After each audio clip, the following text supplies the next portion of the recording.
Javohir Sindorovga prezident farmoniga asosan Toshkent shahridan 3 xonalik uy, 123 million 600 ming so'm pul mukofoti, uning murabbiyiga 61 million 800 ming so'm miqdorida pul mukofotlari berildi. Bundan tashqari, Javohir Sindorov O'zbekiston Respublikasida xizmat ko'rsatgan sportchi faxriy unvoni bilan taqdirlandi.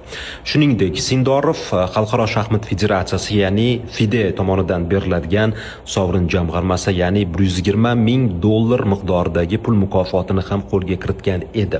Bu mukofotlarning barchasiga Javohir to'laqonli munosib. Bu uning shu paytgacha qilgan mashaqqatli mehnatlari, umrini shaxmatga baxsh etganiga berilgan qiymat va hech shubhasiz bu qiymat yildan yilga ortib boraveradi.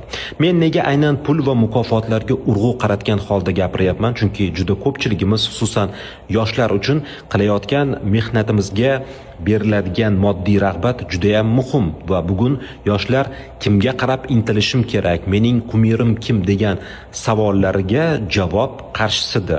Va shunaqa mehnat qiladigan bo'lsam, evaziga nimalarga erishaman degan savolga ham javob tayyor. Javohirning 19 yoshda erishayotgan natijalariga qarang, u shaxmat bo'yicha dunyo tarixiga kirdi.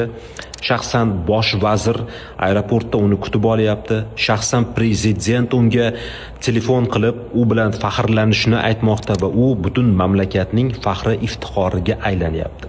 Shunday ekan, hurmatli yoshlar, kimga qarab intilayotganingiz xususida tafakkur qiling va bu videoni albatta yoshlarga, ularning ota-onalariga yuboring.